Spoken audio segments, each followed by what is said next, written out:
In a dark world, remember to be the light. Welcome to our live broadcast. Black Swan Revelations presents Rev 5. Here is your host, the Black Swan himself, Shane.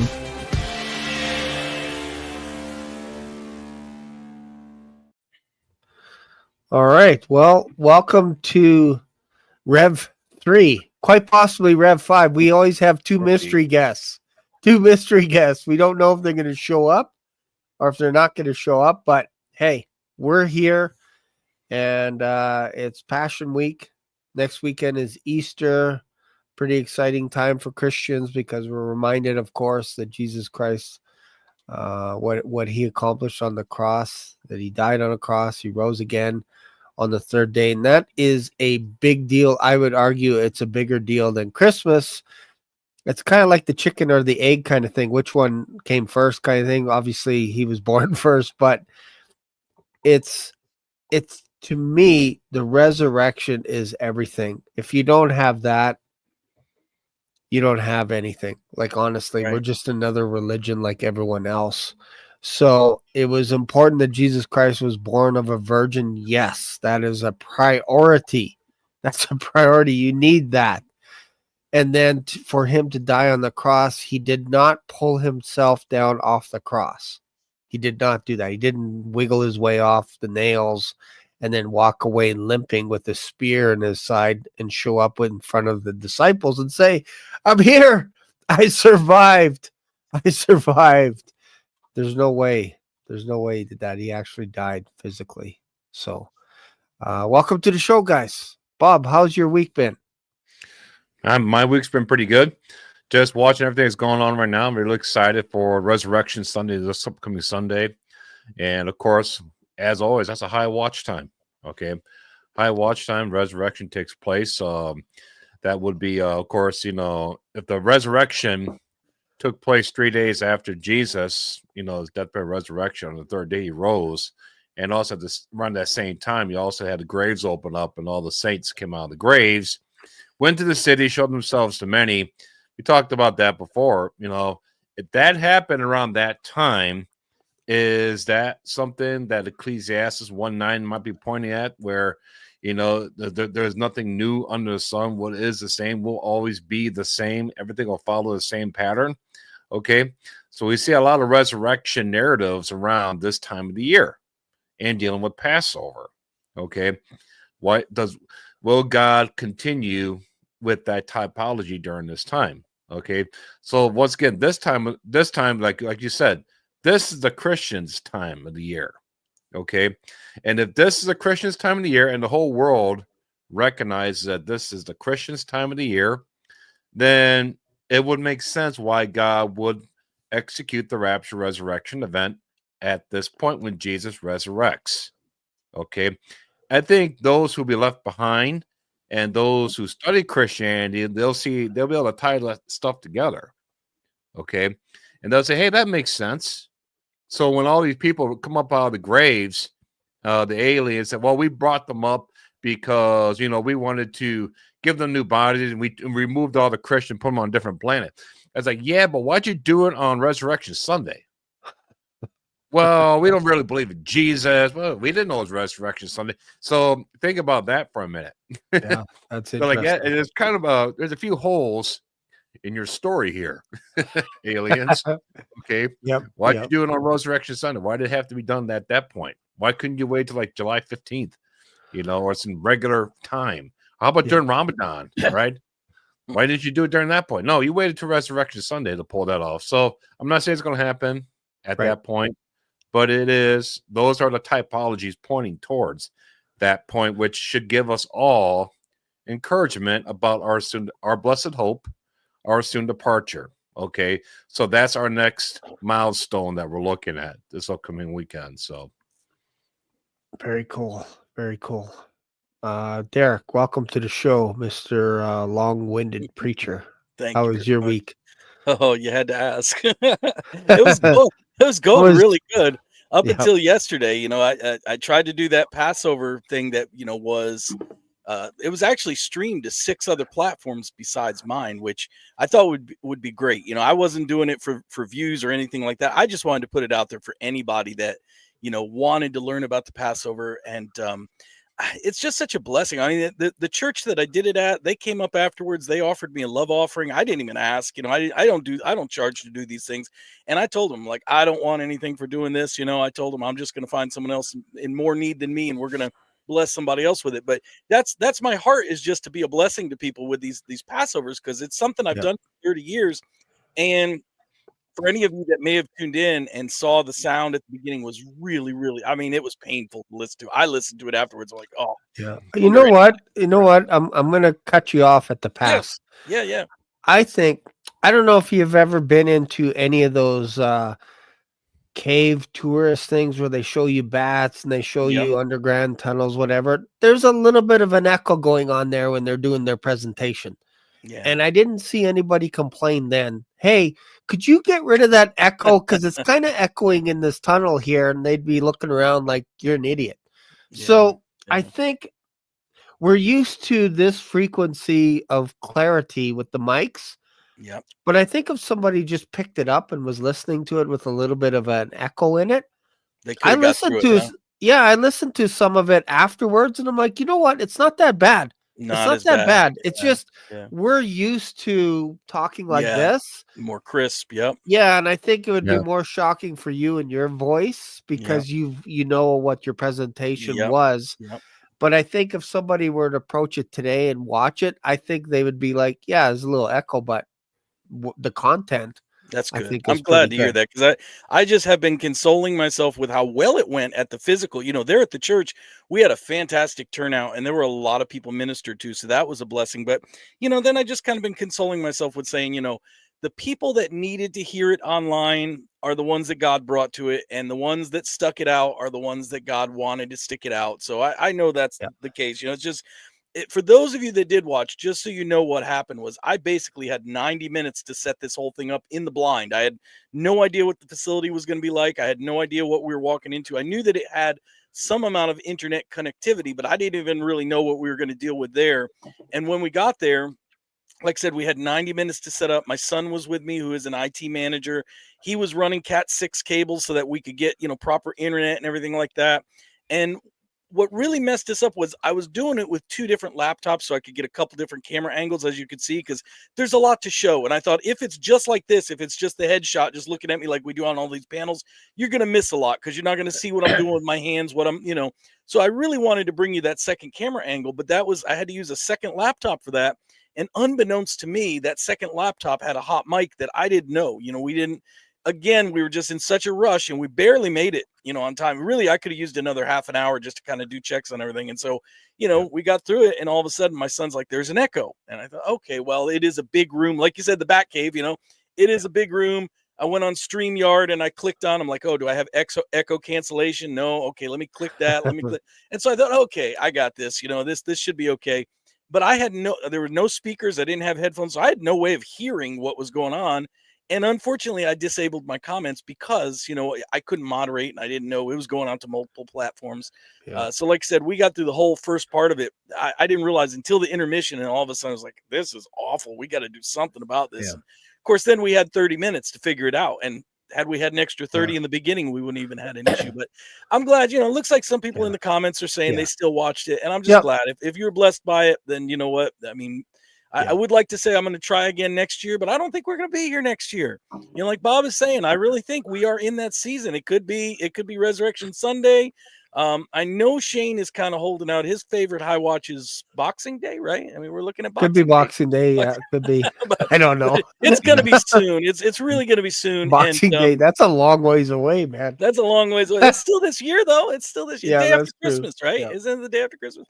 But I was actually looking at something today, Bob. I might email it to you. I was kind of hesitant because I know you're a busy guy, and I'm like, you don't need more to read. But I was reading something very interesting. This guy was making a case for 2032 and using a lot of mathematics and stuff that, to be honest with you, I didn't have time to really sink into it. But from what I could kind of glean, it looked really good. If you want it, I'll email it to you. And if you have time, go through it. But it looked really good. It looked really interesting. So I like that stuff. Yeah, me too. the Lord is really bringing some people that are a lot smarter than the three of us do that type of stuff in the body of Christ now. And a lot of them, they're probably these smartest ones probably haven't even come on to YouTube yet. Yeah. So we're still waiting for them. And they usually start off on TikTok or something small, and then they eventually come to YouTube, So yeah, I would love to hear what this person has to say about it, because I'm not digging hardcore into that deep of timelines just because I'm trying to keep up with the stuff I have now. If I put out something, the Rapture Resurrection report, it's kind of a big grand scale thing. I don't rabbit trail, go into deep rabbit holes, I found some deep holes and they're really deep. I've done videos on that. And it's like, man, it's going to take me like 3 hours to make this video to explain your point. So I like to stay on a nice, easy to understand big scale. Yeah. And our next report we have coming out probably this week, next week. And this thing is a really interesting pattern that we've seen over the last 70 years in the celestial realm, where the signs in the heavens that's pointing at this being the time of the 7 years of feast, the 7 years of famine that we're in. We're actually at the end of the 7 years of feast right now. And according to this pattern, we're beginning the 7 years of famine. So 7 year tribulation. So it's very interesting. Be on the lookout for that coming out. So that's excellent. Good. And just for the record, on and off the record, I never have said Boxing Day. I've never said Boxing I'm Day. just giving you a I hard think time, I'm more excited at presents on Boxing Day kind of thing. But for High Rapture, I think Bob's right. Like, I think we're like, when you think about Jesus Christ showing up on earth and he was going through his routine, he had a schedule. It was pretty tight. It was a tight schedule. And it got to the point where when he was on the Mount of Transfiguration with Moses and Elijah, they were asking him questions about his decease. And Derrick would like this. The root word of decease it's not decease as in cease and desist. It's exodus. Exodus. They were asking him about his exodus out of this life. Like he's completed everything, almost very similar to the exodus out of Egypt. When they were coming out, they basically spoiled all of Egypt and left. That was an exodus. That's the first glimpse of an exodus. And Jesus did the same thing. And the same thing happens for us. When you believe in Jesus Christ, once we die physically, we exit out of here. Exit stage right. We are in heaven. We are to be with the Lord. And I can't help but see, because Jesus was on a tight schedule and everything was timed. He would tell all the prophets, hey, look, in 70 years, you guys are going to come back. After 400 years or whatever, you're coming out of Egypt, all this kind of stuff, the Amorites, it's not this high yet, all this stuff. I can't help but think that, man, Easter time would be the perfect time. All eyes will be on Israel. All eyes will be on what's going on in their circle of influence when all these Christians are gone. And how do you explain it when they're gone on Easter Sunday? How do you explain that? Try and explain that and say aliens came and abducted them on Easter. Good luck with that. Right. Yeah. Good luck with that one. That'd be like the worst. That will be like the worst time for them to do that. Yep. Because that would make too much sense. All these people said that Jesus took them. Yeah, that's sure. That makes sense. That was on Passover Resurrection Sunday. So yeah, that totally makes sense. It's too obvious, right? And it's like, yeah, it's too obvious. Man, oh man. Because again, you go back to when Jesus was born and they coming out of Galilee when he lived there, they're like, check the scriptures. Does anyone come out of Galilee? Doesn't say that anywhere. Yeah, because it was hidden from your eyes.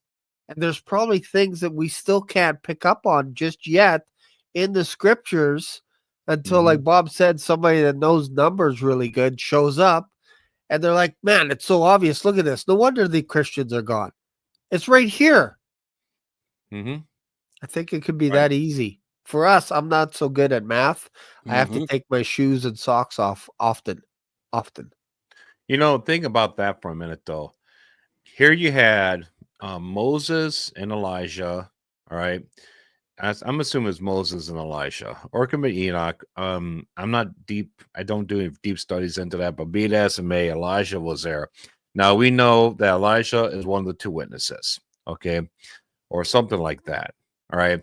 So that right there represents, when Elijah shows up along with Moses, all right, they show up after the rapture, like right after the rapture, beginning of Daniel's 70th week when it starts. Okay. The fact that they met up with Jesus right at Passover, right there. Okay, they showed up right there. It's always like a rehearsal. All right, you showed up at this time for rehearsal. When we used to do rehearsal shows at our church, we had our cues, we had our moments, our times where we practiced showing up into our position, blocking our positions at certain times. We had to be here at this time for our spot, whatever we had to do. The fact that they showed up to talk to him about his soon decease at Passover, all right, that has to make you think. I was like, just make the connection. Why didn't they talk to Jesus at the Day of Atonement? Yep. Why did they choose to talk to him at Passover? All right, if they're the two witnesses, because perhaps maybe they will begin their 3.5 year ministry right around the same time. Yep. And if they're beginning the ministry around Passover this year, that means we're leaving. Yep. Okay.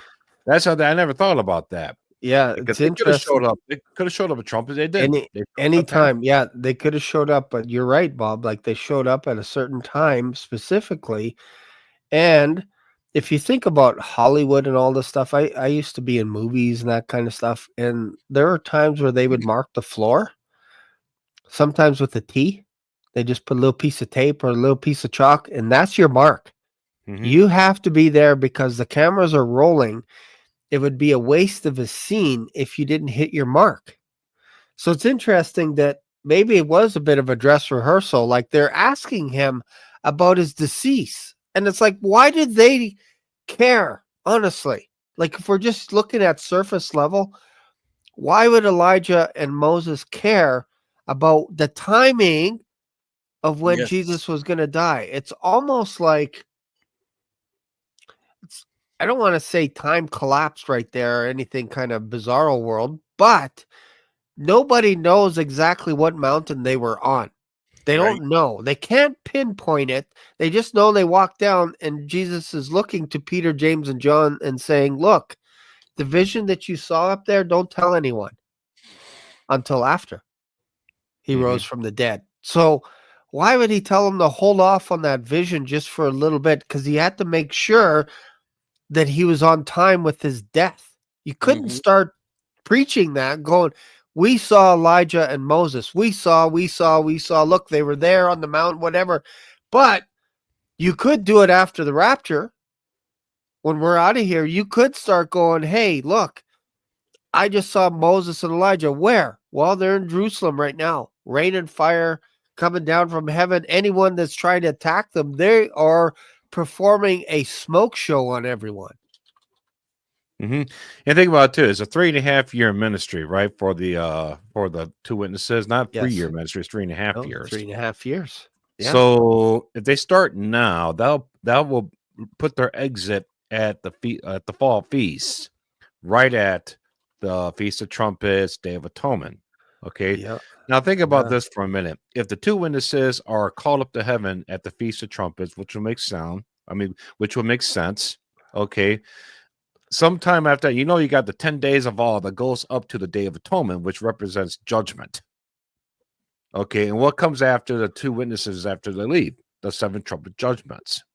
So it'll make sense to me, however that works out in timing, that the 7 trumpet judgments will begin at the Day of Atonement or around that point. Okay, they got 10 days to repent. Okay, well, what if that's how it happens? During those 10 days, the two witnesses go up and they got 3 days into 7 days of awe. And then they got into the 10 days of awe. 3 days in, they leave, and they got 7 days to repent because the judgment's coming. Okay, yeah. Who's going to choose God? Who's going to repent, and who's going to reject God? And that's essentially what happens at that point, the mid-trib point, because what happens? You have a separation of Jews, those Jews who are obedient and the Jews who are not obedient. The Jews who are obedient will go to their place where they will be hidden from the wrath of God and protected and ministered by angels for that 3.5 years. Yeah. And the Jews who are disobedient, they will receive judgment, and that will be executed, like I said, 3.5 years of judgment, second half of the tribulation, starting at the Day of Atonement. So it'll make sense that the two witnesses will show up now. Yeah.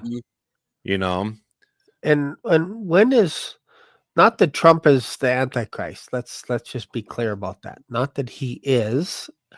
Off the record, maybe, but on the record, don't know. When is his administration over? The first term. When is that officially over? Seems like it's around. It seems like it's the first term. Like it's over around October, November, isn't it? Yeah. It's Well, 3.5 years from now. About 3.5 years. Yeah, absolutely. Boy, oh boy. Mm. You want to see someone change their color or change their spots or whatever, although that's impossible. But if you were to do something like that, I would have the resurrection. I would have the rapture resurrection right now during Easter. 3.5 years in, I would have whoever the man of sin is show up and take out the two witnesses. That works out to about 3.5 years from now. Yeah. And all of a sudden now you got things lining up with the whole universe here. It could be like, we could be like a week out. Could be. That makes sense. Yeah. So, yeah, for sure. For sure. So that's where we're at right now. And the fact that we see Trump right now with all the tariffs and everything, he's aligning this whole planet to come on board with digital currency right now. So he's getting everybody online right now. Look, I talked about this last week. Trump, America, we already control the world's reserve currency. We control the economic engine of this planet because we are the economic engine, okay? And we also control the world's largest military, all right? So we essentially control the planet, all right? So with that being said, all he has to do is cancel out the dollar and replace it with a different currency, and everybody will have to fall into line because, look, when he does that, all Americans here, we're going to be using that currency, whatever it is. And if all these countries want to sell us their stuff, they have to take that currency as well. Yeah. All right. And that currency is going to be compatible with the mark of the beast. Okay. If I was the devil, that's what I would do. Yeah. I don't have to convince the entire world that, hey, America has a currency. You go with them or else. Yeah. Boom. Done deal. You see so many of these things that are just like, I'm going to use this example because I work with animals. I work with cows. When you round up cows, you take them from a big spot, and what do? You funnel them down, smaller, till you get them in a chute, and then they're like single file. You run them through the chute, and you do whatever. You load them in a trailer, you give them medicine, whatever. That's how you herd a bunch of cows to work them, right? So in using this comparison for the mark of the beast, everything is funneling, we're being squeezed, we're being pushed in, because in conjunction with what Bob's saying, and we know we're getting closer and closer to that digital dollar. What's the other thing that they're pushing hard on now that they've put off for many years because people don't like it, they don't want it? It's that real ID thing that's coming up in May. You can't fly, you can't do this, you got to get the real ID.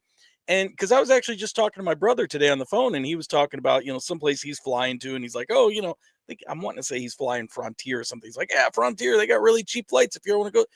And I told him, I said, honestly, I don't know that I'll ever fly again. I said, I love to fly. I mean, I used to be a pilot, for Pete's sake. I love to fly. But I'm like, I don't know if I'm ever going to fly again. He's like, why? I'm like, well, for one thing, I don't like all the security, junk that they put you through since 9/11. It just got stupider and stupider, and I just don't like to be handled that way. I said, but the other thing is, I told my brother, I said, I don't have a real ID. And I'm like, I don't plan on getting a real ID. I think it's insane and ludicrous, because what are they asking for? Shane, you don't have to deal with this up there, but down here in the States, a real ID, you have to go to your Department of Motor Vehicles where you get your driver's license. You have to show them your birth certificate, 2 proofs of residency, like an electric bill or whatever. Now that's not a problem. I've got all that stuff, or I think I have all that stuff. My birth certificate, I haven't looked at it in years. But the point is, like I said to my brother, what really, really just burns me, eats my lunch. I had to show all that stuff years ago to get my driver's license. Why do I have to come down and be inconvenienced and show it all over again for something I've already got legally? I already got my driver's license years ago. But once again, it's because they're building that database for the federal government. And it's just, again, pushing you, getting you, kind of getting you conditioned. Big daddy government's going to tell you whether you can fly or not. They're going to tell you whether you can, I mean, it's stupid. It's like you need real ID to go into a federal building. I don't want to go into a federal building. Leave me alone.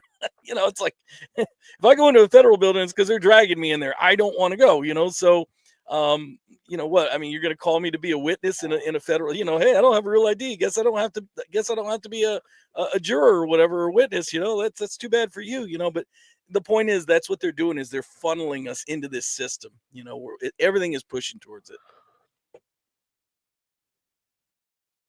I agree.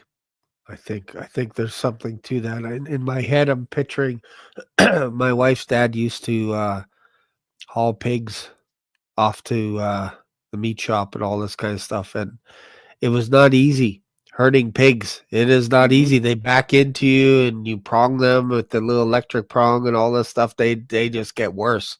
It's like there's just every pig for himself once they know where they're going. Even if you don't even tell them, hey, you guys are next on the chopping block, they're like, nope, don't like it at all. They have an idea, don't they? I feel like that's a lot of people on earth, that there's going to be grumblings of people that are like, I don't want it. I don't want ID. I don't want marks. I don't want anything. And they're going to live off the grid. But there's probably going to be the majority that's like, yeah, you know what? It's kind of an inconvenience for me to get something from McDonald's. So I'm going to have to cough up my ID and get that Big Mac, because, man, I don't want to go without a Big Mac, especially during the Super Bowl or something. Like, I need my fries, I need potato chips and all this. Like, I don't want to be inconvenienced. Right. And I think there's going to be a huge push of peer pressure of people that, hey, you don't have the mark? That's weird. You are weird. I thought people not wearing a mask was weird, but you're not getting the mark? You're not part of the cool kids club? Oh, man. You should. It's easy, man. Just download the app. You just gotta get your eyes scanned, and you just gotta worship the devil a couple of times, and then you're good to go, bro. Why aren't you doing this? Well, and we saw that back in 2020, didn't we? I mean, we saw that. Like, if you want to go into a restaurant, you got to go into Walmart. You got to wear your mark. Substitute the R for the S, and you know what I'm talking about. Everybody had something that they had to wear. And your mark. Oh, you substitute you know what I'm saying. So codifying everything. Yeah, your face accessory, let's call it that, your face accessory. So instead of Satan on this show, we're gonna say Leighton or Clayton. We'll just say Clayton. So whenever we say Clayton, I don't think the algorithm's at that point yet, though. Okay, good. Yeah. But we've been seeing this conditioning for a while now, By the way, I put something in the private chat. It's probably a little bit too late now to pull up the comment, but somebody, when we were talking about, we were talking about, like, this resurrection day, and they were asking, it's come from Skywatcher Uncle, saying, why do we think it's 2025 and not 2026? In other words, 2032 minus 7 years equals 2025 versus 2033. And I know we've kind of talked about this. I know Bob and I have before. What we're basing this on, when we're starting to say, like, we think it's going to be 2025, we're kind of loosely basing this on when was Jesus crucified. Because if we know when he was crucified, we can reasonably assume, and again, understand, this is an assumption, this is a speculation, but if we knew for a fact that he was crucified in 32 AD, we could add 2,000 years to that. Say 2,000 years from the cross would be the end of everything, the second coming. He's going to wrap it up with a nice little bow, like Shane says. But again, that's kind of just a reasonable assumption. It couldn't, maybe it's not. We think it is. I mean, here's the reason why I think it is personally, because if you read Revelation, where it talks about the millennium, I think it's in Revelation 19 or 20 or 21, something like that, where he talks about the 1,000 years. 1,000 years is mentioned 6 times, and it doesn't say kind of like 1,000 years, 998, 1,001. It's 1,000 years. So it would kind of be reasonable that from the cross to the end, there'd be 2,000 years. So the question is, when was the crucifixion? We don't know. Some people thought it was in 30 AD. Well, obviously that wouldn't work anymore. That year's come and gone. Some people thought 31 AD. Again, that wouldn't work. That's come and gone. That would have put a rapture last year. So now we're kind of looking at 32 and 33. But 33 isn't really a very good candidate because, and while this question came up and we were, you guys were kind of talking about other things, I was researching like what were the dates of the, of Passover back in 31, 32, 33, the whole thing. Everybody kind of agrees on 33, but there's a little bit of a difference of opinion in 32, which I thought was interesting that I saw some different dates. But basically in 33, everybody's agreeing that it was on a Friday. And so this is why 33 AD has been a traditional date of the crucifixion. This was kind of brought in by the Catholic Church because they wanted to tie it into Good Friday, what we know of as Good Friday. But, I hate to break it to you. Okay, I know it's, Good Friday's coming up this week and I'm getting the day off with my family. We're all going to get together and enjoy our day. But that was Common Core math before there was Common Core math. It doesn't work. If he was crucified on a Friday, there's no way that he could have fulfilled the sign of Jonah, which was to be 3 days and 3 nights in the heart of the earth, as Jonah was 3 days and 3 nights in the belly of the whale, and be resurrected on a Sunday. He could have been crucified on a Friday and maybe been resurrected on a Tuesday or something. If you're going to hold to a Sunday resurrection, which we have to, that is biblical. That comes out of the feast of the Lord. It couldn't have been Friday. So 33 to me is kind of a stinker. That's why I'm not really looking at 33. I just don't think it lines up. I think 32 has a lot more promise, but I thought that was worthy of addressing. And I figured, Bob, you might want to weigh in on it too, because I know we've talked about this. I remember one thing that stuck out to me about 32 AD was the timing of a blood moon that took place in 32 AD on April 3rd or 4th, which would have been, I think, Brother Aaron had got him in to cover something like that, where it took place at Passover, or right before Passover, the blood moon, like the day of or a few hours before Passover started, and it was over Jerusalem.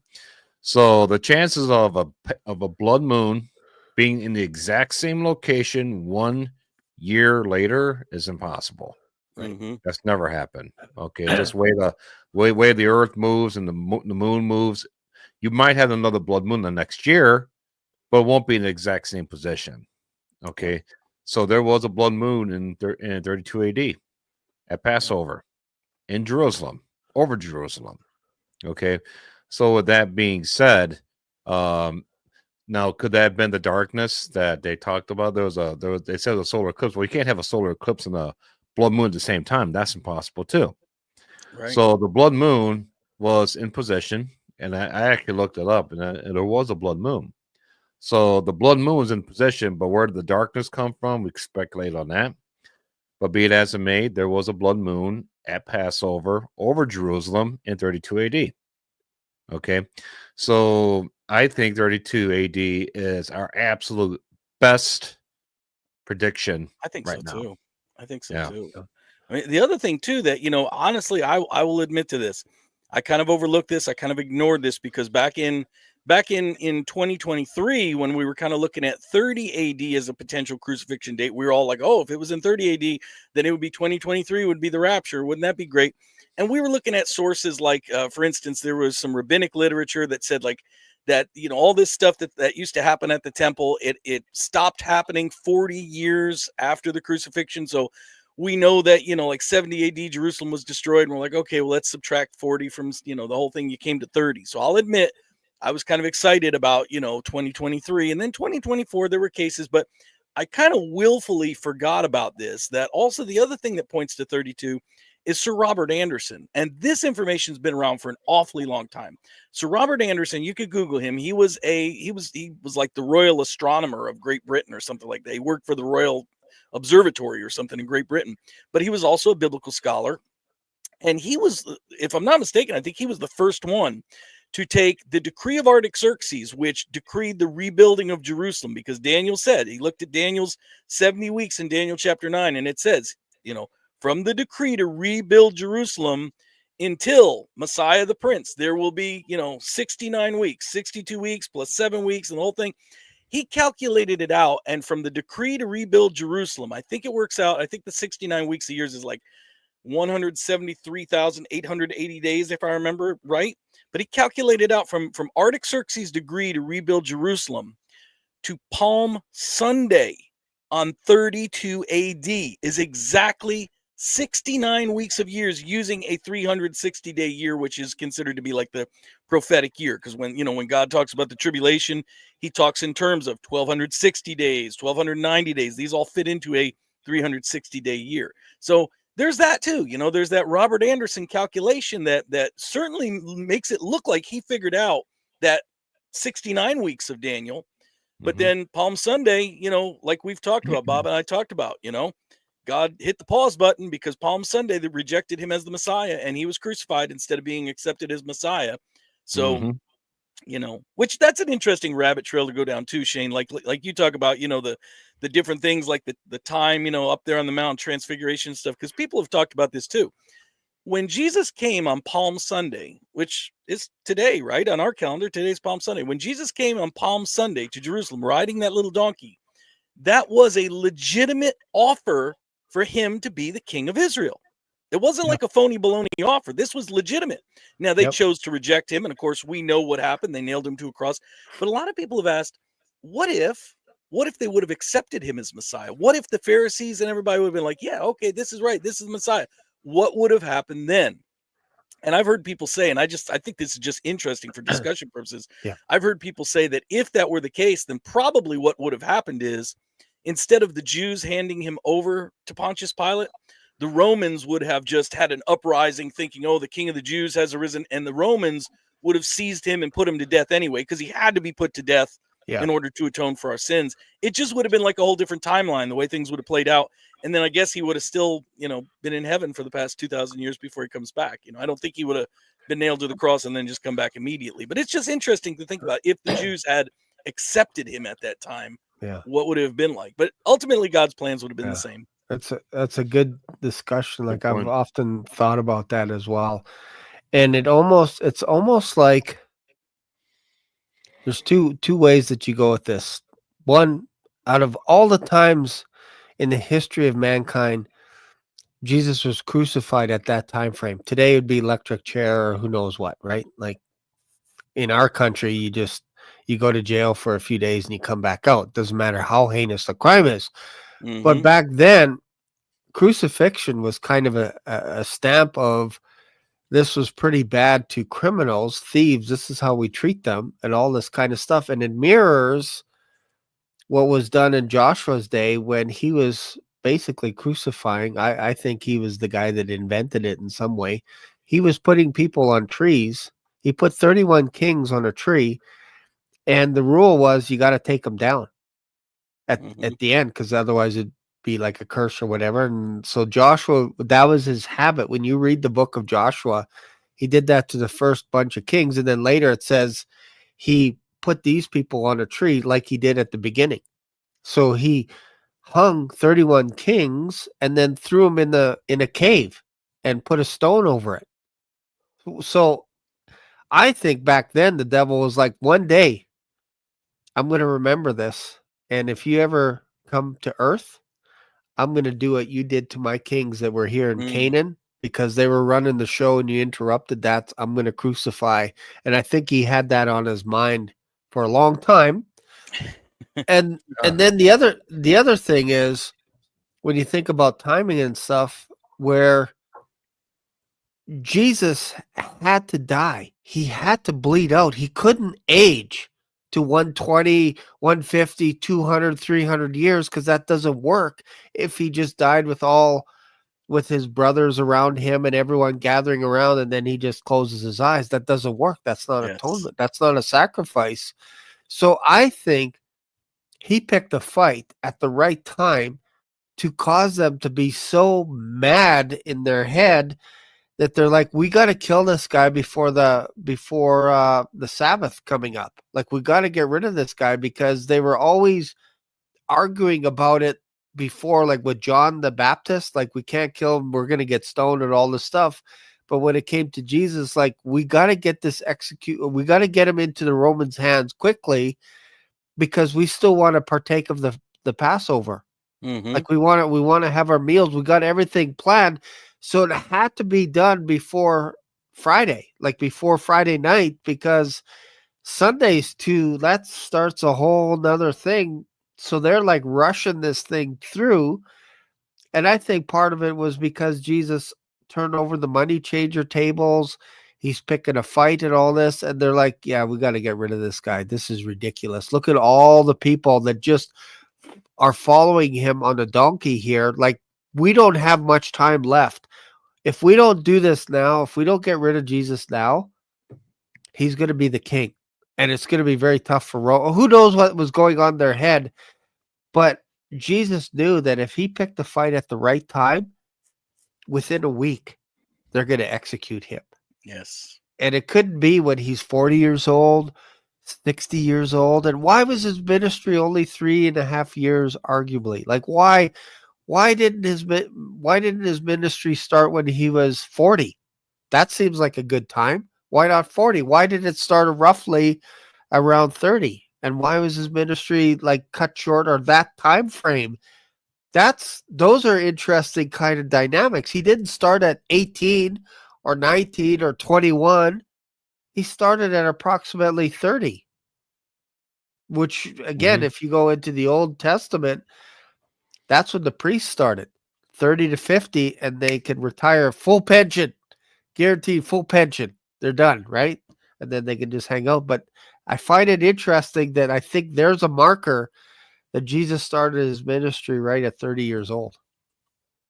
That's a good point. I think it's interesting. I think it's also interesting too, because if I'm not mistaken, back in I think it's in the book of Leviticus, where God calls out the age that priests are to begin their ministry. And that same thing, 30 years old, you know. I think they were supposed to start apprenticing at 25. They start the ministry at 30, and then they retire at 50, which has always been. I'm like, I'm 54. I'm like, man, I wish I could have retired at 50. That would have been awesome. Yeah, and it depends. It depended, I think, if you're just a Levite or if you were part of the priesthood, Aaron's sons, because they had a little bit of I don't want to say a sliding scale, but it was like, you're right. I think it was 30 to 50. Or if you're 25 and you're helping out as a Levite, you got 25 to 50 or something like that. It was 20, 25 years, but then you're done and you just help out. You just help out afterwards. So something happened on 3.5 years of his ministry that it had to be at that time. So if Jesus was concerned about doing things on schedule and Moses and Elijah were concerned about what the timing was, why would he stop and all of a sudden it goes out the window timing, and he could just do it like I don't know, January 1st or January 6th or December 20. Like, it feels like time is of essence when it comes to Jesus Christ. He started everything at the beginning with origins, like day 1, day 2, day 3. Why even keep track if it's not important to him? Right. Yeah, that's an interesting thought. So, and think about that for a minute. We just said he was on a tight schedule, and think of all the prophecies that he fulfilled, like over 300 plus prophecies when he was doing his ministry. Jesus was on a very tight schedule. Okay, everything he did had a purpose, had perfect timing, and everything. Now, with that being said, people think that Jesus is watching over the world and be like, that's not a good time for the rapture. That's not a good time for the rapture. I should kick this thing down the street a little bit more.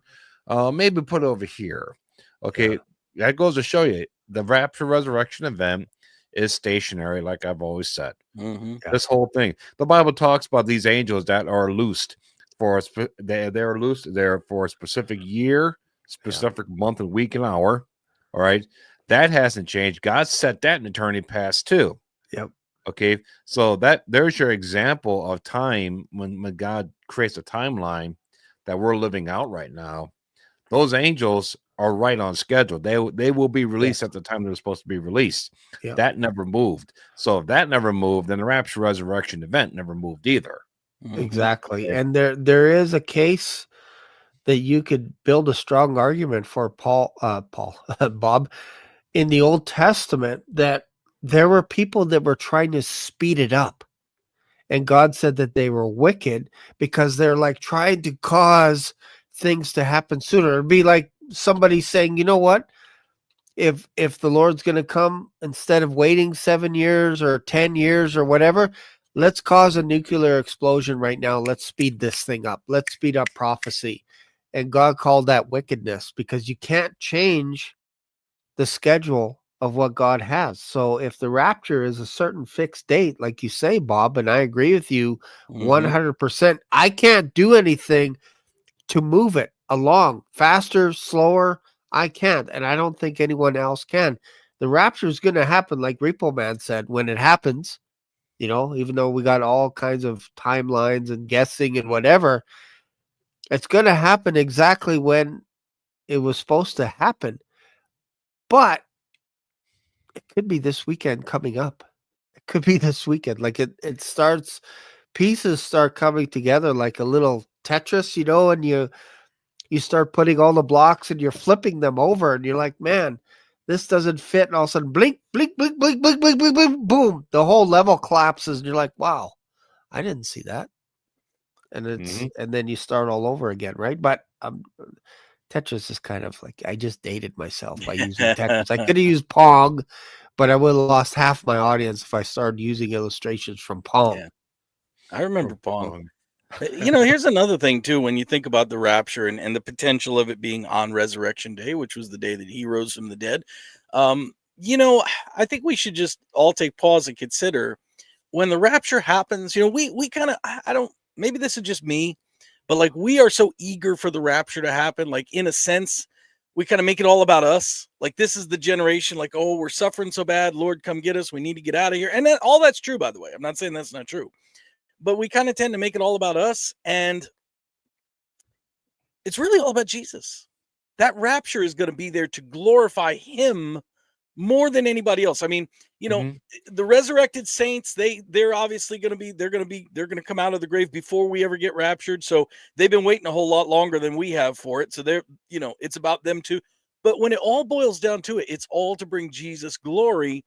And so, in a way, it would be fitting to happen on Resurrection Day, because that just highlights the day that he exhibited his power over death. And it's almost like him saying, oh yeah, watch me do it again. I can do it again. I can do it the day I want to do it. There's nothing you can do to stop me. Ha ha ha. It's logical. It'd be quite obvious too. Like, can you imagine Mm-hmm. on next Sunday? It'd be so obvious. It's like, you guys couldn't figure this out. Like, I tried to make it crystal clear, like as easy as possible. I even did it on the day that I rose from the dead. Like, and you didn't see it. I don't know. It could be that obvious.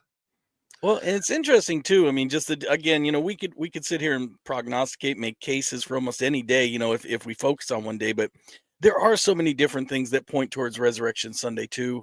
Last Friday night, when I was doing my Bible study on Friday night, I was in the second chapter of Song of Solomon, which of course, that's the chapter that describes what many people think of as a springtime rapture.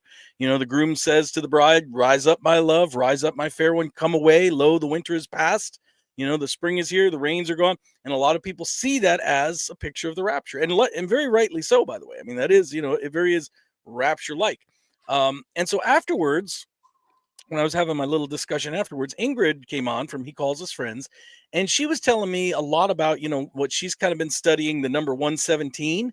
I believe that she was telling me that, because she recently went through the book, the Song of Solomon also, and she was saying how there's like, I think there's 16 verses, chapter 1, 16 verses, chapter 2. I forget how many, 11, 12 in chapter 3. She went through all the different verses, and she said that like all of the verses in the Song of Solomon total up to 117. And so she's been kind of looking at this number 117, and 117 has always been associated with rapture and with resurrection, because the other thing that makes it interesting is, if you think about it, so when was Jesus crucified? He was crucified on Passover. What day was that? That was the 14th day of the first month. First month, 114. Okay, 114 on the Jewish calendar, 114.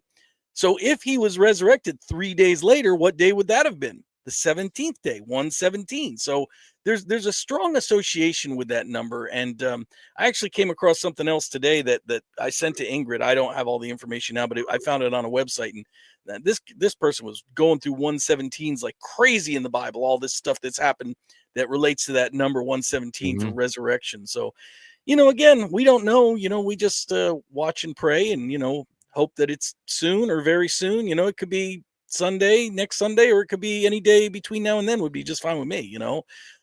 After then, well, I'll have to keep praying on that. But, we just got to keep watching, praying. But yep, with everything going on in the world right now, wouldn't surprise me one bit.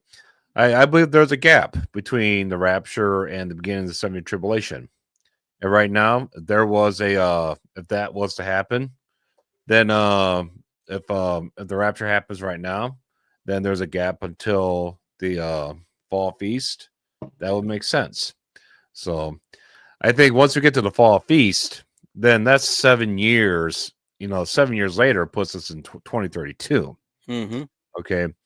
Now think about that. It's like, okay, the only way that would, if the rapture doesn't happen then it'll probably more than likely be the following year spring feast, because then, we can't go beyond 33 AD, 2033 AD. So then that'll put us in the spring of 2026. And of course, 2020, the fall of 2026, that's 7 years, so 2033. And that's where we run out of time real estate. So it's tough. I know. And that's a great point you brought up. 117. I that gets me excited. I love hearing that stuff. Okay. But be it as it may, we don't have much time here. No, we don't at all. We don't. It's kind of rough, honestly. Like I said, right now, the point we are at right now, we finished working the 8-hour day and we're standing before that time clock 5 minutes to go. It's the longest 5 minutes of the day. I always talked about when I punched out 5 minutes to go. If I said I could build a house during this 5 minutes, it takes so long for this 5 minutes to go by, and it's painful watching each minute.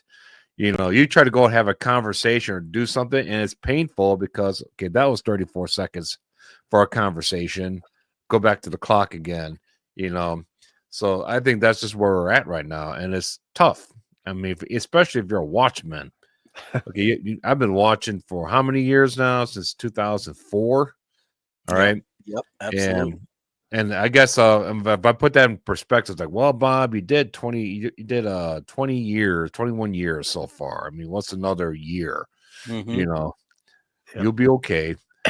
But it's not easy. It's funny for me. It's 3 years, February 2022. So if you like numbers, 2020 or 22, like there's lots of twos in there. February 2nd, 2022, and that's when I started my channel. That was my first video, and Nice. It's been 3 years now, and it feels like things have heated up so much in the last 3 years. I can't even tell you. Like, I have over 1,200 videos of just stuff going on, and I originally called my channel Black Swan Diary because I felt like just documenting everything that was going to go on. I wanted to keep a record of it and just say, you know what? Here's what's happening. Everybody's kind of crazy today. They're all going for toilet paper or whatever it is. Hit record, done. And then do it again the next day or the next week. Here's what happened last week. Crazy town. But there was so much that I couldn't keep up with it. There was so much. I couldn't keep up with it. So I just focused on the Bible, and I just focused on, chatting with you guys about end time stuff and that, because, man, I would have to make a video every day if I was talking about all the crazy stuff that's going on in the world. Right. Well, here's something else, while we're on kind of these esoteric discussions here. I'm going to give you something else that I want you to think about, because this is something that's been rattling around in my head for a while now. And then I've actually got to run for like about 10 minutes. I just have to go start my grill because my family's cooking stuff out. But I will be right back. But here's something to discuss. You ever see you ever watch Saturday Night Live, Linda Richmond, the coffee talk with Linda Richmond? discuss amongst yourselves. So anyway, I've I'll give seen you Saturday Night Live, but I don't think I've seen that one. that's old school SNL. That was Mike Myers back in the day. Linda Richmond, Coffee Talk. You owe it to Oh yourself. yes. YouTube it. Okay. It's great. Anyway, so here's a subject for discussion. Like what Bob was talking about, the gap if we get raptured out on Resurrection Day, and then if the tribulation. See, like we assume the tribulation is gonna start around the fall feast because it's reasonable to believe that the tribulation will end at the fall feast. That's the thing. That's why we always look for the rapture around the fall, because we say, well, this is reasonable when the tribulation is going to end. So certainly it would begin right here, right? So, and so Bob's talking like there might be a gap. Just tell me what you think about this. I'm really curious. I'm actually going to dart out, but you could discuss and I'll listen to it, after.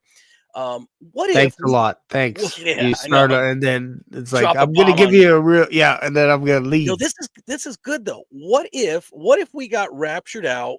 What if we got raptured out on this resurrection day or somewhere right here in the vicinity, which makes a lot of sense because it's the beginning of God's biblical year. I've always said, if God's going to start something, you would think he'd start it at the beginning of the biblical year. But then how do we get to the fall feast being the end of the tribulation? Like let's just suppose that the tribulation started right now in the month of April after resurrection day. Maybe there's a couple days gap or whatever, but let's just say the tribulation kind of starts right now. We get raptured out, it starts right now. Then how do you get to those fall feasts? Well, we know because of the sixth seal that, the heavens roll up like a scroll. I think this has a lot to do with the pole shift. I could be totally wrong on this, could be totally out to lunch, but I think sometime during the tribulation, there's a pole shift that, the earth is probably going to spin on its axis, whatever. At which point, how do you even know what day it is? Do you know what day or what month or what season? I mean, things are just going to be getting nutty here. What if, we know God's going to shorten the time. So what if it starts in the spring, the tribulation starts in the spring and it ends in the fall because sometime in the middle, we lose a few days because we don't know what time it is. We said the whole world goes crazy, which also gives us no man knows the day or the hour, because while we are still thinking like, oh, it's this month, in God's mind, it's like, oh, no, I'm going to end it at the fall feast. And you guys don't even realize it because I just spun the world on its head. What do you guys think about all that? I think that's a very good observation. I think that's a definite possibility. Okay, so I'm not nuts, but I'm going to duck out and I'll be right back. So I will listen to you guys out on the recording after I get back. All right. Okay. Now that he's gone, tell me what you really think. Yeah, no, it's interesting. I never thought too much about the polls and all that kind of stuff, but if time is shortened, and I've tried to figure this stuff out, taking my shoes and socks off, that it almost feels like we're losing like 4 hours a day or something like that. Like if you're, maybe it's more, like if you're losing a third of the day and a third of the night. Well, if you start figuring that out off of a 24-hour clock, you're losing 8 hours a day gone. So that should tell you something is speeding up. If you wake up and it's already dark, or you're done work and it's dark, and then you go to sleep and it's already light because you lost arguably 4 hours at night, 4 hours during the day, that's going to make a difference now in all the clocks. And then we know the Antichrist, for some reason, don't know why, is going to change the times, or his goal is to change the times. So is this something lined up with that, with the Antichrist, where you could mathematically or digitally, you could create a clock that shaves off that time and you just make a new clock without the leap year and whatever stuff that's going on? You don't have to match that anymore. You could put it to the beast time frame, or the beast clock. And everything you punch in, you punch out, you get paid certain day, certain time, whatever it is. There's something going on with that shortening of the time, because the birds, the creatures will know that it's darker now, sooner, and then it's lighter, earlier in the day, later in the day. Like they're going to be active or not active at weird times. It's going to throw everybody off. Yeah, I could see that happening. And if the days get shortened, then yeah, I mean, I always go back to the whole point about shortening the activities, the time of activities within the 7-year frame, where it remains a 7. There's so many different ways we can go with this. We don't know for sure how this is going to play out. we go and speculate how the days are going to be shortened. There's like the one speculation I gave was the the tribulation activities will not be running the entire 7 years. We'll only get 6.5 years of activities with an extra 6 month of peace that goes into the fall feast. Okay. Or that might be, you might have the Daniel 70th week begin, but you don't see any tribulation activities begin until the fall feast. And that could be another way it goes too. The tribulation begins. Well, I don't want to go. The whole thing is like we're waiting for this covenant with men to be confirmed. It's a 7-year covenant. So for me to say that the 7-year covenant could be confirmed now, that I would not think that would happen. I think for sure I'm sticking with the covenant, the tribulation beginning in the fall. If it's going to happen, it's going to be done with this 7-year agreement. So, but the rapture, that's a wild card, man. Yeah, that's a wild card. Look, we're talking about the days being shortened. That's not for us. Yep. That's not for the body of Christ. And if you sit there and try to figure it out and give yourself a brain aneurysm, trying to figure it out, you're wasting your time. Yeah. Because once we leave, we go to a realm where time does not exist. Everything is all at once. Yeah. Everything is all at once. I don't know how that exactly works, but everything happens all at once. This is why I heard someone explain, this is why Satan could not be forgiven, because he rebelled. Because once you rebel in that realm, it's all at once. Yeah. All right. You are done. You can't wait a year because there's no time. Oh, you got to do your year in prison and then you're good, like we do here. Okay. So this is why when we get saved, it's all at once. Our spirit is born again. It's all at once, past, present, and future. We're forgiven. In that same manner. All of our sins are forgiven, past, present, and future, all at once. Yeah. The only thing left that's living in this time frame right now is our flesh. Yeah. Okay. And right now our flesh has not been dealt with for the rapture resurrection event. Okay. And I talked about that last week. I can talk about that again. But as far as this time of days are going to be shortened, there's so many different ways that can go down, but we're not going to be here for any of it. You know, but it would be interesting to see what they're doing right now to, line up for that. Yeah. Just getting rid of daylight savings time. They're talking about that now. Yeah. All kinds of stuff like that. Jumping back and forth an hour. Has that affected everything? Yeah. Do you figure they had to screw something up somewhere? I don't know. Yeah, it's interesting because if everything is digital now versus like the old days, you couldn't get away with that with the pendulum going back and forth and timers and all kinds of stuff. You couldn't do that. But now you can tweak clocks. You can change it. You don't have to have a 24-hour clock. You can change something else to match and just speed up the time to make it so that it matches whatever the seasons are all over the world. Like I think in a digital realm, you could do that. And you're right with regards to the devil being outside of time. Once these fallen angels make their decision, that's their judgment. That's why the lake of fire was created, was for them. For us, we have mercy right now. We're living in a season of mercy. Don't take that for granted, because today you might not be here tomorrow. You might not be here tomorrow. We don't know when the Lord's coming, nor do we know when we're expiring here on earth. We don't know that. So don't take that for granted that you're going to live to 70. Like nobody knows when we're going to go. Could be tomorrow, could be a week, could be a year from now. We don't know when that's going to happen. But we have mercy right now shown to us. The devil made his decision. There you go. One day in the future, your judgment, there's only one end for you, and that's the lake of fire. Forever. Barbecued. You want to talk about a barbecue season. Forever. So from that perspective, man, you can't take this stuff lightly. Like, okay, maybe we might be off a couple of days here and there with our timing, but nobody's going to be arguing with Bob and I on the way up.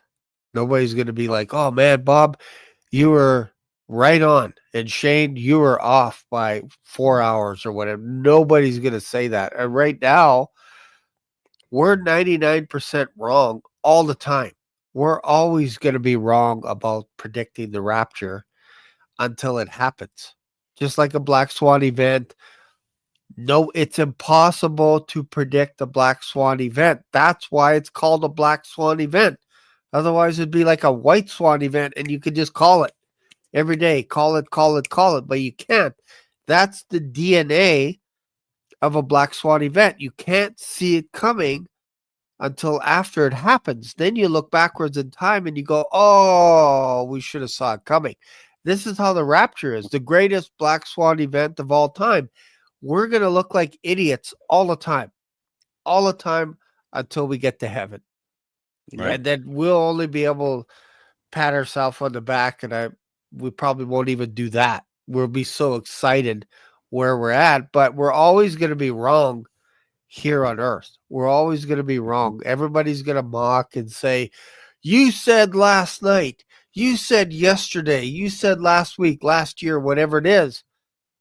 But when it does happen, we're out of here. Then they'll have that on their conscience to think about, oh yeah, Bob was talking about this for a while, and I thought he was off because he's been talking about it for so long. Derrick's been talking about it. Yep. Shane's been talking about it, and they're gone. They're gone. Mm-hmm. So they're right. The government's saying aliens took them, but for some reason it happened on a Sunday, and that's hard for me to wrestle away. I can't figure that out. It can't be aliens. The timing of it is the exact time of the resurrection. So, like, it all, again, if you look at it just surface level, we're always going to be wrong. Like, just predicting. I can't predict my death. I don't know when. I don't like even talking about that because it gets kind of weird when you start saying, could be tomorrow, or whatever. So we don't. But when it comes to the Lord coming back, this is something that we're eagerly waiting for, to be reconnected with him. I think that's something that we're like inside. We're like, man, if it's 30 days from now, 60 days, fine. But we want to be with him so bad as well. Mm-hmm. Yeah. I think that's what we're talking about. We're not talking about ditching people and all this kind of stuff, that escaping, whatever. It's just like we want to be with him, and it just so happens that it'll look like the greatest escape plan ever. That's not my fault. That Jesus provided a way to allow Noah to escape from a flood. That's not his fault. God showed up and said, look, there's going to be a flood coming, arguably 120 years. That's what a lot of people think. It took him to build it. He probably got mocked until it started droplets of rain. And then, and then it's like, well, that's it. And they probably still mocked him. Yeah. When he was in the flood and the door was closed. And it's like, yeah, it's kind of weird that we're not having steak this week because the good animals, they're gone here and all the other ones are gone. Like, it's kind of weird what's going on here. And maybe we should just knock on that door a little bit and bang on it a bit and say, hey, okay, we get it. It's raining here. It's over. You can't get in now. It's over. The mockery's done. Yeah. Like, you can't, I feel that's going to happen here on earth, that the mockers are going to be like, man, these guys had something there and I didn't believe them. Instead, I chose to spend time creating YouTube videos to come against these guys and mock them. Yep. Yeah. One thing I say is the black swan, the rapture will be the biggest black swan in them all. And it will be, because remember, a black swan event, like you said, Shane, a few people know about it, but the masses don't see it coming. No. Okay. Like I always go to the bombing of Pearl Harbor. Yeah. Okay. There might have been somebody knew. Some of our U.S. officials probably knew about it, that were corrupt, deep state. But the ones flying the planes to Hawaii knew. Okay. So there's a few people that know about it. Now, the rapture resurrection, very tiny percent of us on the planet know about it. Okay. And right now, if you weigh the Rapture Resurrection event against every other possible Black Swan event, I think the Rapture Resurrection event will actually surprise everybody the most, because a nuke dropping in New York City won't be a Black Swan. Okay, we've been waiting for that forever. Everybody's waiting for that. Okay, there's this constantly on the news. If you see a world leader get killed, if you see a vessel in the middle of the Caribbean get sunk, that's not going to be a Black Swan to nobody no more. Okay, if someone goes in that White House and shoots it up, hey, it's already been done. Okay, they're shooting right from the gate there, so there is no event that's going to cause everybody to say, "Oh, we didn't see that coming. That was a Black Swan event." Okay, just like the 9/11. 9/11, no one saw that coming because everything was great. And on top of that, the other thing is too, since 9/11, our conspiracy theorists have grown substantially. Our antennas have just gone up, satellites and everything about us. We're watching everything all around us, 360 degrees. Everybody is a conspiracy theorist waiting for something. Any little movement, and there are like millions of predictions coming because everybody's watching so closely everywhere. You're not going to catch anybody by surprise. There's only one thing that can do it, and I believe that's the Rapture Resurrection, because these people don't believe in the rapture. Yep. They don't believe in it. Even a lot of Christians will be like, I don't know. But they also, arguably, some of them don't believe the Bible either. They'll look at the Bible and go, some of it, isn't it kind of weird, Shane? There's some things like a serpent really in the Garden of Eden, like really talking to Eve. Like, if you're going down that road, good luck with you, because you're already starting on the wrong foot by questioning what's going on in the Bible. And if you don't think the Bible's true, you're not going to believe the rapture either. You're just going to you're so full of people telling you things that you're confused after a while. And you're right about the antenna. I don't remember ever being conspiracy-ish until after 9/11. Where I was like, this is weird. This is kind of a weird thing. And then all of a sudden, everybody's antennas are up because we don't want to get snowed by the government or whatever. We don't want to get surprised. They told us it could never happen here, and New York got attacked.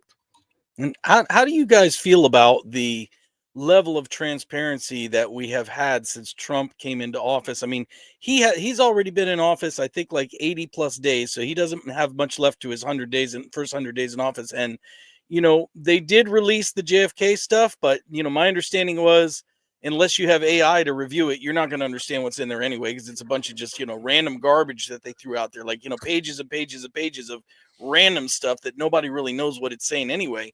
And we still haven't seen anything on Epstein either. That was the other thing. JFK happened years and years ago.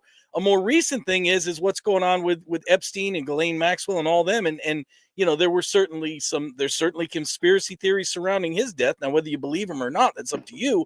But the point is, this was a really bad dude, supposedly in prison for abusing children. His associate Ghislaine Maxwell is still in prison for supposedly procuring those children to be abused. And yet we haven't seen any client lists. We don't know. I mean, it's almost like they're in jail and we don't know, why are you even in jail? We don't know. Who was wronged here, the children. But if the children were procured, who were they procured for? Where are the client lists? I really feel like we still have a reason to have conspiracy theories, because we still don't really have full transparency. I mean, that's just me because I'm a crabby old man, I guess. But what do you guys think? Oh, yeah. I think they're, the JFK files, really, I mean, who can possibly get in trouble for that now? They're all old and gone. They're all dead. Everybody that was alive at that point is dead now. So anybody that could have been involved with it. So, who are you trying to protect now? Hey, Brother Gary. I'm at church. I just wanted to pop in. Apparently, Shane made me live on my own channel. What? But I figured I need to make at least one little appearance with my crazy hair. We're not in the studio, as you can see by the net not working. We survived the flood. Anyway. That's funny. Brother, it took a lot of Aquanet to keep that little bit of wispy hair that I got planted in place last night when I couldn't wear a ball cap. I'll tell you that. God bless you. Did you wear your little yarmulke? You need a big one, don't you?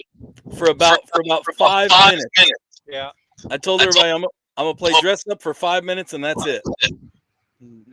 Well, anyway, That's awesome. God bless all of you, and happy Palm Sunday. Amen. Awesome. Yeah. Thank you for that. It's funny. You just, Here to church. what's that? I'm going back to church. It's too windy. Okay. I'm out of the way. I'm so small, you know. All right. That's funny. Bye-bye. All right. Awesome, Gary.